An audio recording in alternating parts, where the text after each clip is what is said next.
हमारे यहाँ ममता दीदी हैं, बहन मायावती हैं, अखिलेश भाई हैं, राहुल भैया, जितने भाई बहन हैं आपके यहाँ पर, वो सब कह रहे थे सबूत दीजिए एयर स्ट्राइक का।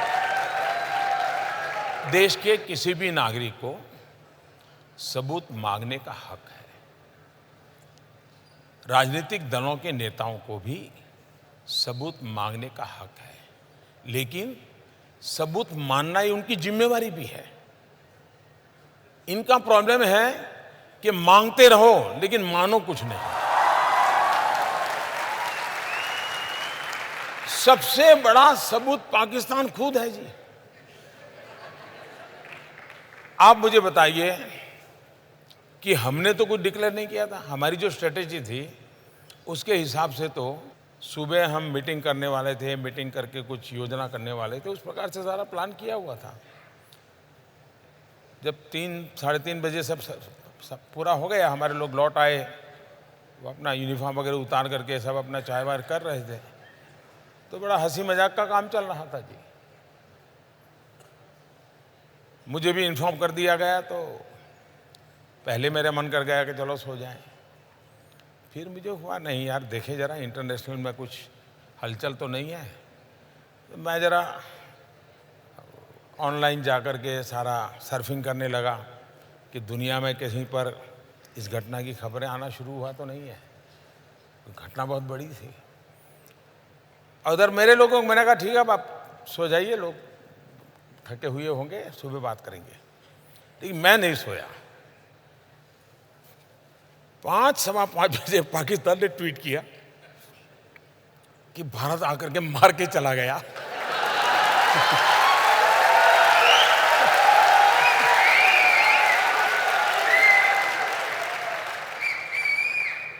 तो मैं फिर समझ गया कि मामला वो सिंपैथी गेन करने के लिए कुछ कर रहे हैं।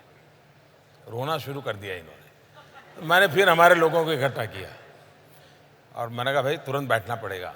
तो जो रात भर जगे थे लेकिन फिर भी इकट्ठे हुए, फिर परिस्थिति का मूल्यांकन किया, फिर आगे की रणनीति हम बनाते रहे। ये सही है कि पाकिस्तान ने बालाकोट के उस इलाके में जंगलों में कुछ मिसाइल गिराए निशान बनाने के लिए, ताकि दुनिया को बता सकें कि भारत का निशाना चूका? ये इस विषय के जो जानकार लोग हैं इन्होंने खोज के निकाला है कि, और जिसकी चर्चा पिछले 2-3 दिन से ज़्यादा हो रही है, इस सब्जेक्ट के एक्सपर्ट हैं उन्होंने कि भाई अब उनके लिए मुसीबत थी कि भारत ने आकर के यहाँ किया है तो ये सिद्ध हो जाता था कि यहाँ टेररिस्ट कैंप था, क्योंकि इतने बड़ी पहाड़ी में घने जंगल में एक अकेली इकलौती बिल्डिंग और जिसमें भी 600 लोगों की रेसिडेंशियल एकोमोडेशन, तो हर किसी को सवाल उठता कि क्या था। इसलिए इनके लिए इसको छुपाने के लिए कोई न कोई रास्ते ढूंढने ही पड़ेंगे। पाकिस्तान के लिए दोनों तरफ से मौत है। ये भी कहे कि हाँ कोई आया था, बम गिरा था, तो भी फंस रहे हैं। और वो इतने डर गए थे जी, वो गलतियां पर गलतियां चले। विमान उनका गिरा, उन्होंने कह दिया हिंदुस्तान का गिरा। पायलट उनका मरा, उन्होंने कह दिया हिंदुस्तान का मरा। यानी वो बिल्कुल ही बैलेंस खो चुके थे। और बैलेंस खोने का कारण था कि इतनी बड़ी घटना उनके लिए असंभव थी जी। और अभी भी उस सदमे में से बाहर नहीं आए। ये तो भारत में अगर चुनाव ना होते ना, अगर चुनाव ना होते और ये तू मैं ना होती और सामान्य दिवसों में घटना हुई होती, तो विश्व की जो महत्वपूर्ण मिलिट्री ऑपरेशंस हुए हैं इसकी उसमें गिनती होती जी। ये चुनाव के तू मैं भारत के वीरों के पराक्रम को हमने नजरअंदाज किया है।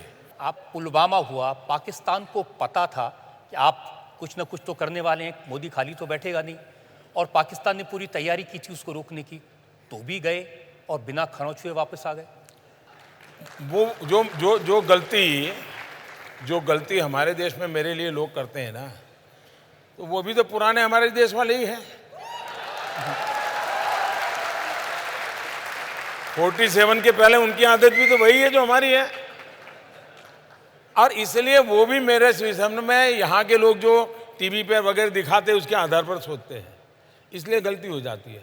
उनको लगा था कि मोदी ने सर्जिकल स्ट्राइक किया था तो इस बार ऐसा कुछ करेगा, तो इसलिए उन्होंने सब वहाँ पर खड़ा कर दिया, तामझाम पूरा।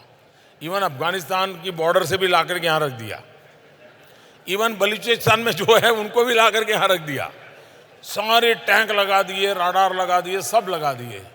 अब हम बजरंगबली की जय कर करके ऊपर से चले गए।